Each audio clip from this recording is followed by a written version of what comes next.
What's up, gamers and pebbles? Today we're going to be taking a look at Koseki Bijou's Rockin' and basically celebrating the poetic genius of it. As soon as I heard this song, I knew immediately that I wanted to cover it, and honestly, it's so catchy. It's been stuck in my head pretty much since its release date. Now, for those of you who aren't familiar with this series, previously we've taken a look at the poetic genius of Nerissa Ravencroft, Cecilia Immergreen, Fuamoko, and a few others. And so basically how this goes is in a second I'm going to switch over to my magical digital chalkboard and we'll be taking a look line by line at the lyrics of the song and basically celebrating the poetic techniques that are being utilized by it and providing a bit of an analysis and discussion. Now, I always have to give a bit of a preface. Interpretation is always subjective, and so these are just my opinions. I'm not saying this is the definitive explanation and lore of the song or anything like that. It's just basically what I took from the song. But yeah, with that being said, let's jump right into it. All right, so right from the get-go, in the first verse, we can see that there is some imperfect rhymes going on. Now, this term is not a criticism, but it's actually the word you use for when there's two words that sort of rhyme but are not perfect rhymes, meaning they don't exactly rhyme. So here we have morning and dream. They both sort of have that ing sound there. Thrown in, you kind of have the ends there. Top and shot both have that O sound. Cook and let's go. That doesn't have much of a rhyme, so it's mostly here that we're seeing these bits of these imperfect rhymes. As for the actual analysis and meaning of what's going on in here, it starts off with a very interesting image. So here Bijou is saying that she woke up in the morning and had a dream. In the dream, she was a stone that had been thrown, but there was no way back. They were all in. Now, what's so interesting about this is since they were a stone that was thrown, which is passive. You know, if I ran, that's active. I'm the one who's running. But if you're thrown, it's implied that someone else is doing the throwing. Now, I don't know how important that's going to be in the rest of the song, but it's an interesting observation right from the get-go. So, they're thrown and they have no way back. They're all in.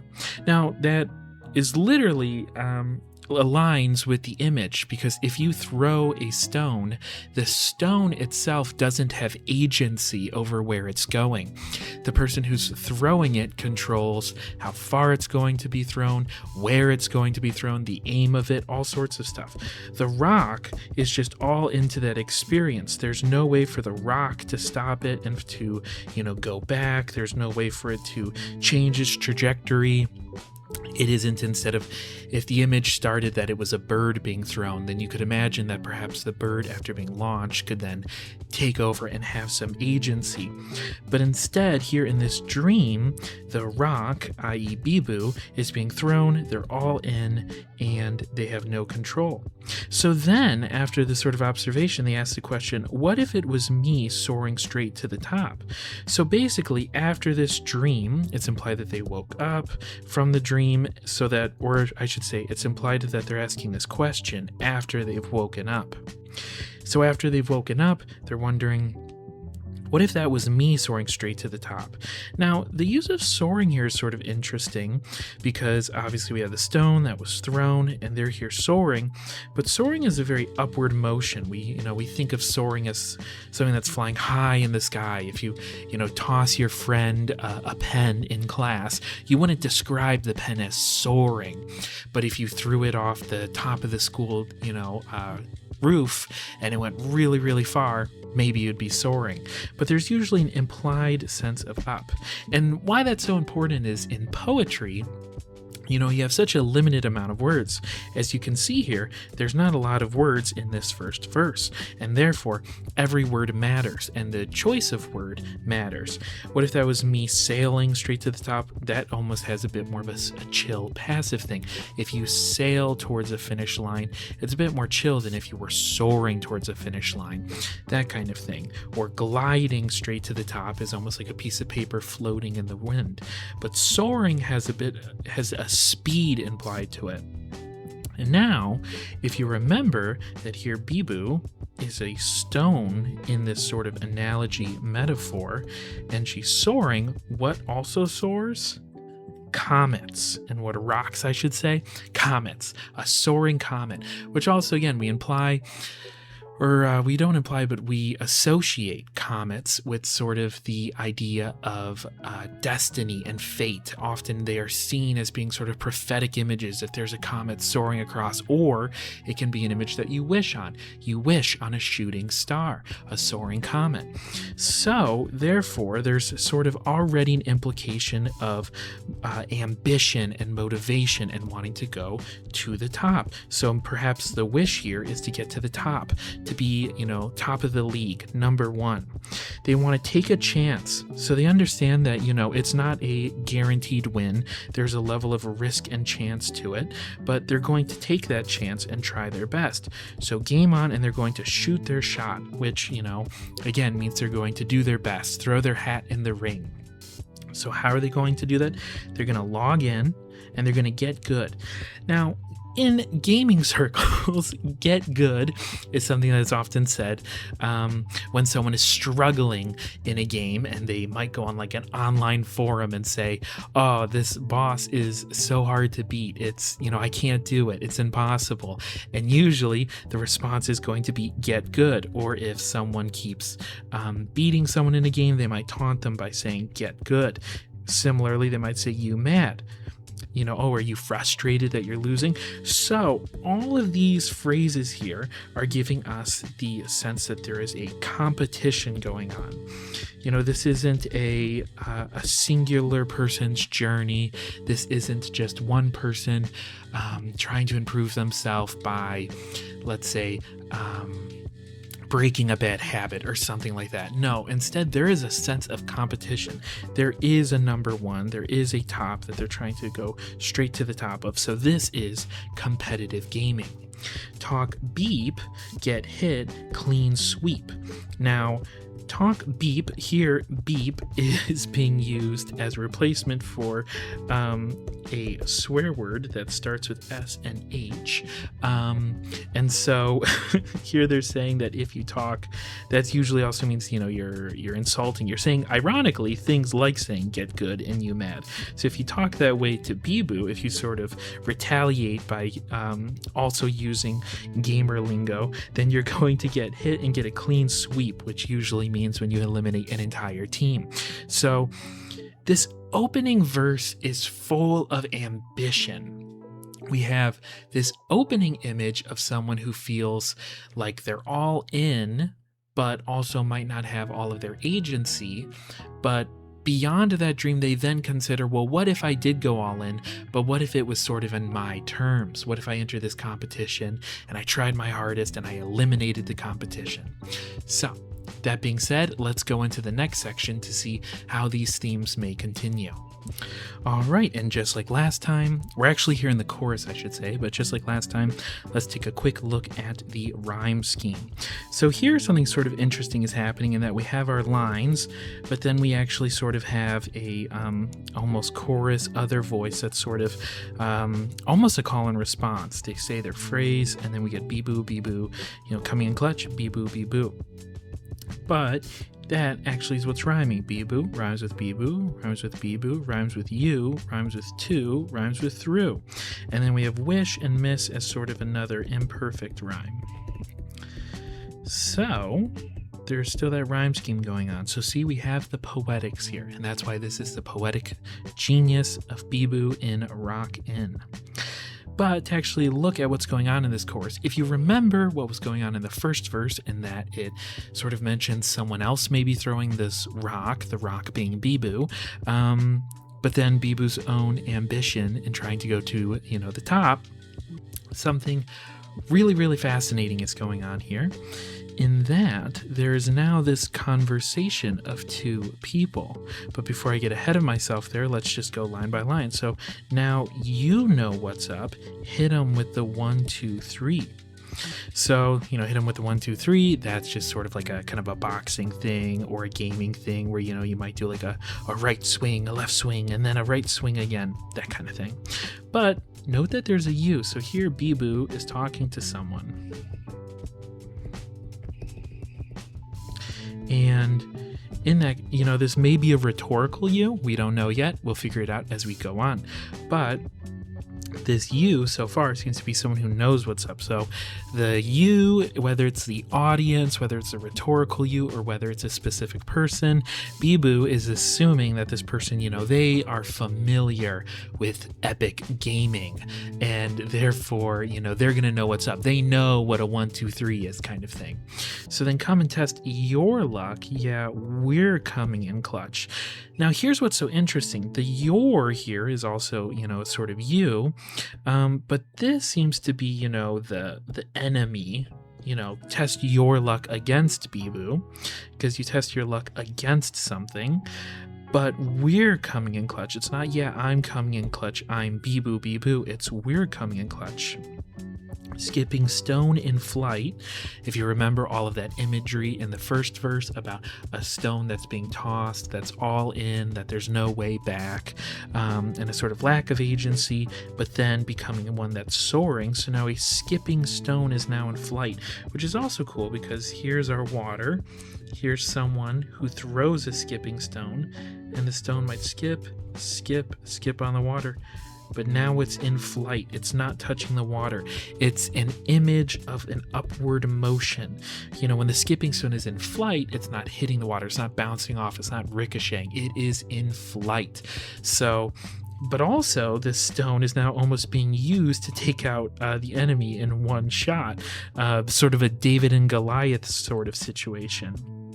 But then we get, this is where it gets really interesting, we get the come and help me fight, get on up, let's go, which, is a contraction for let us go, just me and you, player 1 and player 2. So to go back to this you here, that you seems to not be rhetorical because Bijou is now saying, let's, we're a team. This you she's talking to, whether it's a pebble or someone else, that's someone that she's saying, someone who's familiar with it, is a reliable partner, is someone who can also compete in this epic gaming battle.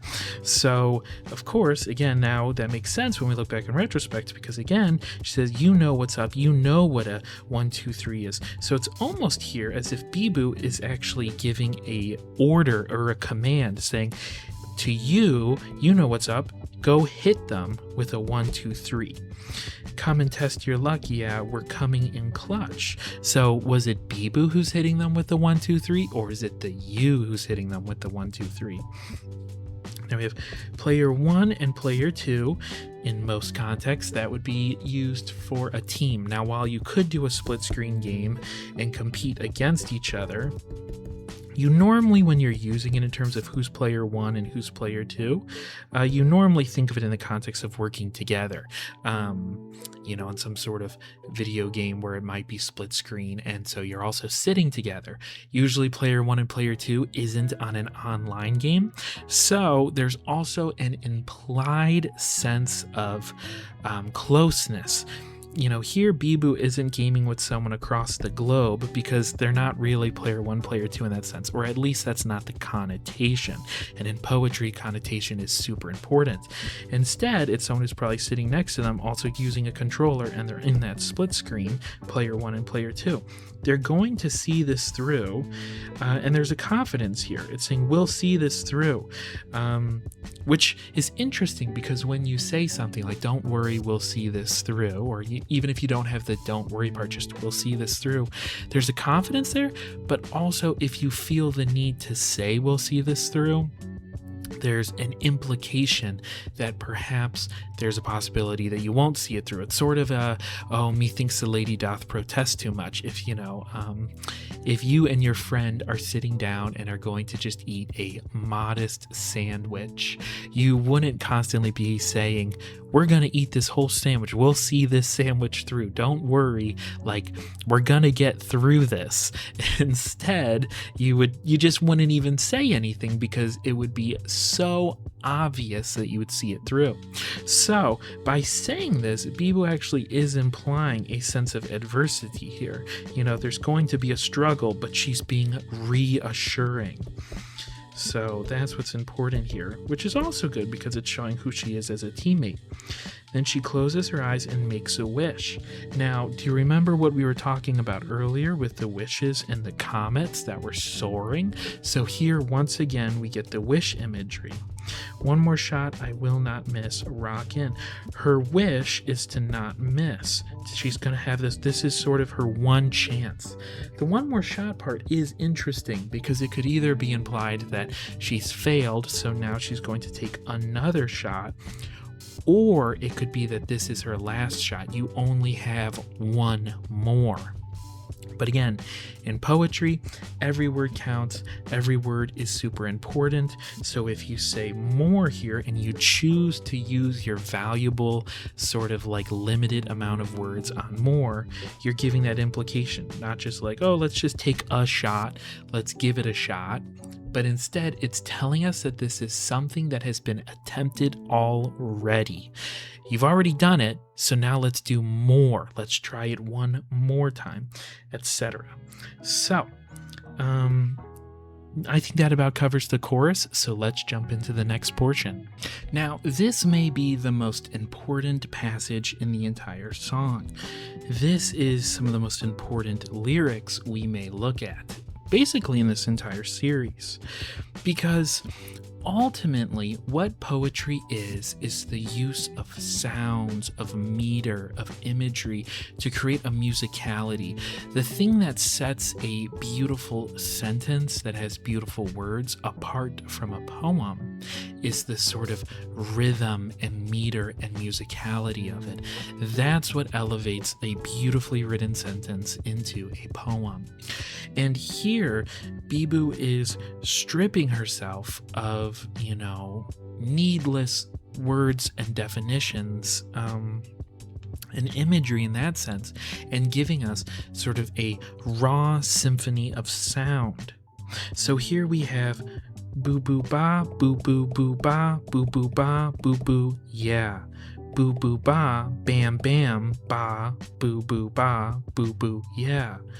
Boo boo ba, bam bam, ba, boo boo ba, bum bum ba, yeah. Boo boo ba, ba ba, ba, boo boo boo boo boo boo boo boo boo ba. Now, the thing is even if I gave that to you outside the context of this song, I feel like you would pick up purely from the rhythm and musicality of it that there's sort of a interesting kind of rhythm to it that feels sort of like, in my opinion, boxing. It has a very like a fightingness to it, because a big thing in boxing and in fighting is you can't just keep doing the same move. You have to constantly be doing different rhythms, different beats, different fights, or else your opponent will be able to read your next move and deflect. So if I'm boxing with you and I'm just swing my right arm and I also do it at the same rhythm and timing, so I just go right punch, right punch, right punch, you're going to predict the next right punch. And with that rhythm, you're even able to predict when I'm going to swing the right punch, and you know it's going to be a right punch. But instead, if I go boo boo ba, boo boo boo ba, boo boo ba, boo boo, that's going to be a lot harder to deflect. So she's actually using the musicality of fighting in this song that's all about fighting your way to the top. So it's actually really, really cool what's being done here, because all of these is different. This line does not repeat the first line, because here we have boo boo ba, boo boo ba. Okay, so the person's going to be like, oh, okay, they're repeating themselves. I'm going to prepare myself to deflect a boo boo boo ba. But instead we get a bam bam ba. and then go back to a rhythm, boo boo ba, boo boo ba, yeah. And so the person starts to think they know what's going on. And then they're like, oh, okay, well, they're going to change the rhythm this time. So now I'm going to be ready. But no, we get a repeat, boo boo ba, bam bam ba, boo boo ba, bum bum ba. So the person mid-fight would be like, okay, well, here, these are similar. So now I can expect a boo boo because they're going to do pattern recognition. But no, we're not getting a boo boo. We're getting a bam bam ba. And so it's really cool because here we're basically getting this like the musicality of a fight, and we don't even have to see the fight. We can just hear it. It's almost like if you were to close your eyes at a boxing match and you can hear the differences between when the gloves hit each other, if they hit the chest or if they hit like a sweaty face and the sweat and the slap, and how different parts of your body when you get hit make a different sound. There's just like a great musicality to it. And again, just listen to it in terms of just like poetry. It's such an interesting rhythm to write in. Boo boo ba, boo boo boo ba, boo boo ba, boo boo. Yeah, and that yeah is interesting because it breaks up the B sounds. You know, we get like a rat-a-tat-tat of B sounds, and then we get this yeah. And also, the yeah also has a sort of triumphantness to it, especially in the context. It almost feels like the yeah is Bijou celebrating that she's landed a blow. You know, she's doing her boo boo ba, boo boo, boo ba, boo boo boo ba, boo boo, and then she slams it on that last boo, boo boo boo, and she's like, yeah, I got it. I nailed them. And then nailed them again. But this last part, we get a ba. So it leaves us with this sense of tension. Did Bijou get that last hit? Or is that ba almost an expression of frustration that maybe perhaps that blow was blocked? Because the song's not over yet. The poem's not over yet. So we need to get to the next portion to see how Bijou's climb to the top is going to go.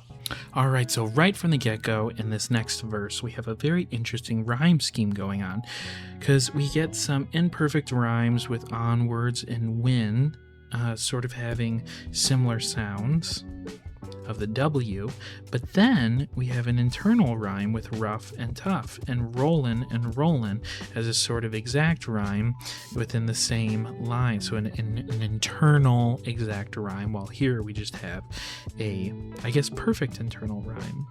The grind goes on and on, no breaks, band-aids, aids, and aches kind of has a similar sound there. I'll try over and over and over again, just one more round, please. The here may be being said almost to get in with that again sound, but we also kind of the again, aids, breaks. Those don't really go together, but they visually go together. So it's one of those where it's sort of like a sight rhyme, because you see the AI and the AI. Not to be mistaken with artificial intelligence. I'll try over and over and over again, however, is technically a perfect internal rhyme as well. But that being said, let's look into the actual contents of what's being said. So, level up, we go onwards. So this is interesting because level up could almost have two different meanings here.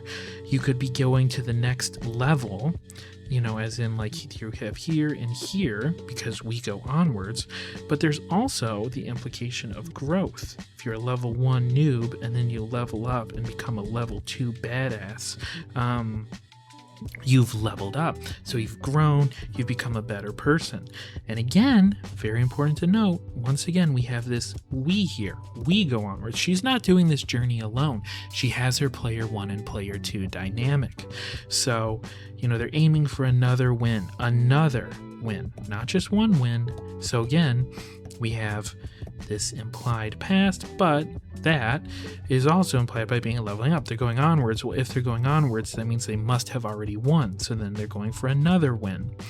And that only lends more credence to that really interesting passage of the Boo Boo Boss being sort of that fight. And this is now the aftermath of that fight.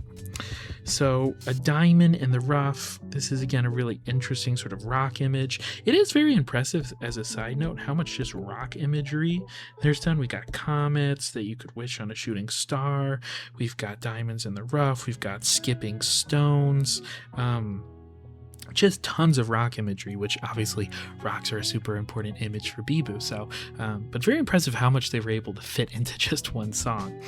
It's kind of tough. You got to keep on rolling. The grind goes on and on. Grinding stone.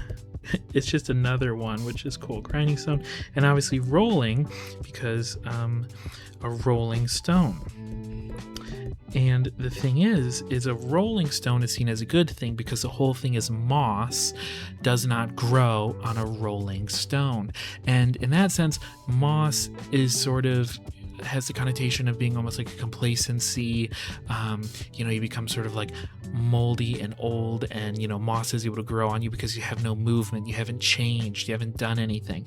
So it's good in that sense to be a rolling stone. A rolling stone is ever growing, ever leveling up, ever changing, and becoming better and better and better, and rising towards the top. Although it is sort of interesting if you think of it as that a stone tends to roll downhill, but here we have so much upward imagery. Maybe there's some tension being created through that. But the grind goes on and on. Again, grinding stone. You grind stones. You can also grind stones into being diamonds, but you could also grind a sword at a grinding stone and sharpen it. Sharpening makes it better. There's no breaks. Seal the cracks with a few band-aids. So the thing is here, she's also revealing that they're not going through this process unscathed. They may be getting some damage, they're getting cracks, they may have some imperfections, but there's this attitude of like, oh, just seal it with a few band-aids and we'll move on, because I'll try over and over again. Just one more round, please. This is interesting because this almost creates some tension of who that player 2 is, because here Bijou is saying that she'll try on over and over and over again. She's willing to keep on trying, but there's a bit of tension. She may be a little nervous that her player 2 is going to quit on her and may say, oh, I can't do this anymore. We've tried this level all night. Or, in a more real life context, this obstacle that's between us and our goal. We just can't overcome it. So by using please, she's also sort of pleading with this person to keep going on. So there's a bit of an insecurity being revealed of like, I will keep going on, not will try over and over again. There's not that certainty that she feels like she can speak for player 2 and say, oh yeah, we'll keep trying over and over again. I know they're not going to quit, and I'm certainly not. Instead, it's, I'm not going to quit, so please don't quit on me. Let's just do one more round, please. Let's just try it one more time, okay? It's also interesting because, again, just one more round usually is an expression that is said when you lose. So you do a round, whether it's a multiplayer match or a attempt against a boss, and if you lose, you say, okay, I'm going to give it one more try, one more round. So in the beginning of this passage, we get it that they're leveling up and they're moving onwards, which gives us this sense of momentum. The stone is rolling. We have our momentum, but now they get a seal, there's cracks now suddenly in their rocky surface. They're going to try over and over, so the momentum is stopping. They keep hitting a wall. They're trying over and over and over and over again, and they're saying just one more try, just one more, please. So very interesting transition between that sort of fluid, things are going well, to now we may be coming into some trouble. All right, and now we have this last passage, which is sort of the bridge before it goes into the chorus again. And also, of course, before this passage and the last one we just looked at, there's the chorus, but the chorus is the same lines as what we originally analyzed. So first, interesting rhyme scheme again. Here we have, there's game and strain, so there's that A sound there, but I've been pulled back by your gravity, and then your gravity, here these two are, perfect rhyme. Shape and space. I'm set in stone, carve it into me. There's no rhyme here. And then I just want to be Bijou. So here the B and the B there. You know what's up. Hit them with the 1, 2, 3, Bijou. And as we talked about earlier, here we have this sort of this Bijou rhyme scheme. Skipping stone in flight. Take them out in one shot. Better hit quick save because Bijou's here to play. And this last line doesn't rhyme with anything, but that's important because what it's actually doing here is standing out. So in poetry, one of the misconceptions when you're first getting into poetry is that like rhyme scheme must never be broken if you're using a rhyme scheme, and it must always be the same. But the thing is this is sort of one of those examples when, writers talk about how it can be really fascinating when a master, quote unquote, breaks the rules. Because the thing is it draws your attention to the line that's, quote unquote, breaking the rule. Because if someone were to read, 100 lines of rhyming words, eventually you're going to sort of drift and be sort of lulled by this sort of safe, comfortable pattern, and it's just going to start to become samey to your ear. So then if suddenly this line comes out that doesn't rhyme and totally stands out on its own, you're going to be like, whoa, what's going on there? And as a result, it's going to call your attention. Here it's doing that because it's about to jump into the final chorus, which is sort of this triumphant like declaration of like, we're going to keep playing, we've got our player 1, we've got our player 2, all of that. So all that's revealed sort of just by the lack of a rhyme there, because again, this better hit quick save implies like you're about to go into danger. You have to hit quick save because you may, quote unquote, die or lose based on what you're about to do. You're about to do something risky, and since it's risky, you're going to preemptively hit quick save, so you hopefully have a save file that you can jump back to should things turn out bad. So saying better hit quick save has, all of this, sort of implication and connotation. So very interesting. And again, that as a result, you're like, whoa, why do we have to hit quick save? And then we get the answer. It's because Bijou's here to play. She's ready to throw down. She's here to fight. She didn't come here to just play it safe. She didn't come here to, just sort of the second there's a challenge, give up. She's here, she's going to risk basically dying and needing to reload because she's here to play. She's here to pursue her dream. She's here to, pursue that ambition. So lost in this game, I feel the strain, but I'm pulled back up by your gravity. Pulled back up is almost like that stone that is thrown into the ocean and it starts sinking and it's sinking. She feels the strain of the game. So this passage begins with a pretty defeated sounding Bijou. Again, also we just got the last passage where she's saying, just one more round, please. And then it's almost implied that that next round didn't go well. So she's starting to get frustrated. She's starting to almost give up a little bit. She's feeling the strain of defeat after defeat after defeat. And, she's starting to sink, but then she's pulled back up by your gravity. And again, the up's interesting because it gives you that implication of sinking down. Because if you're just pulled back by someone's gravity, one, that could almost sound negative if someone's pulling you back, but if someone were to, pulling you out of the darkness is one thing, but for a stone that's sinking, you need to be pulled back up by your gravity. So again, it's your gravity, it's that player 2 person again. So again, she's not alone. It's not, she's not pulling herself up by her own gravity. It's this you, this player 2. I see the shape, I feel the space. It's set in stone, carve it into me. So again, as we were talking about that sort of comet image in the very beginning, if you remember, and I drew Bijou like this, and then we had the sort of orange flames. Here, we once again sort of have this sense of like a fate, of predestination, of destiny. It's set in stone already, so you can carve this sort of reality into Bijou. It's, and carve is permanent. And then also, again, just to sort of compliment them, that's more cool rock imagery. There's so much rock imagery in this rock-in song. And again, we know rocks are a very important image for Bijou. So, she just wants to be Bijou. That's the thing, like, Bijou is a gamer. She just wants to be Bijou and do that and continue the fight and not give up. Even though she was feeling the strain, she remembers that, her identity. She remembers what it's all about. She is an epic gamer, and she's going to keep on gaming. She's going to keep, fighting, keep going against that adversity, keep going against those obstacles. And of course, I'm being a bit silly by talking about the epic gamer thing, because this is all ultimately a larger analogy for life. These these themes go beyond just a game. It's about real obstacles in life and real struggles in life.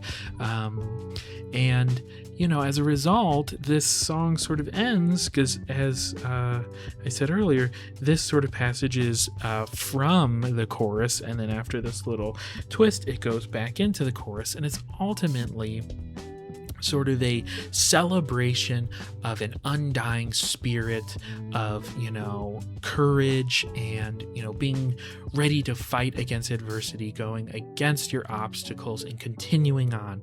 You know, it's a skipping stone in flight. You know, make a wish on a stone and throw it, and she's ready to take out the adversity in one shot. You know, a lot of this is a very celebratory of how, you know, easy it is for Bijou to defeat the enemy. She's almost bragging over the enemy. You know, get good, you mad. All of those expressions are her taunting these adversities. I don't think it's necessarily just her taunting another player in a game. I think it's taunting like life's struggles and challenges, and, you know, whatever it throws at her, she's going to have this bravado of like, oh, well, I'll be able to conquer it. And that's what matters in the end. It's sort of a triumph song, almost a self-patriotism, if you will.